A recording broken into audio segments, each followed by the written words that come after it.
మన ఆడపిల్ల చదువుకొని వృద్ధిలోకి వస్తుంది, తన కాళ్ళ మీద తను నిలబడుతుంది అనే తల్లిదండ్రులు చెమటోర్చి కష్టపడి రూపాయి దాచి తన పెళ్లికని తన చదువుకని దానికి బట్టలని ఆర్నమెంట్స్ అని తిరగడానికి ఎంజాయ్మెంట్స్ అని ప్రతి రూపాయి తల్లి అప్పు చేసి తెచ్చో, తండ్రి కష్టపడి తీసుకొచ్చో.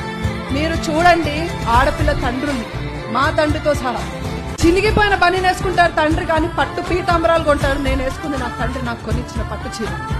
కానీ ఏ ఆడపిల్ల తన తండ్రి కష్టం గుర్తిస్తుంది? ఏ ఆడపిల్ల తన తల్లి కష్టం గుర్తిస్తుంది? ఏ అమ్మ పొద్దున లేచి స్నానం చేసి నీ కోసం నువ్వు హెల్దీగా తినాలి అని చెప్పితే 2 రొట్టెల్లో ఒకటి తినకపోతే నీ ఆరోగ్యం కోసం నీ తల్లి. మనకు ఆ తిట్లు బరువు.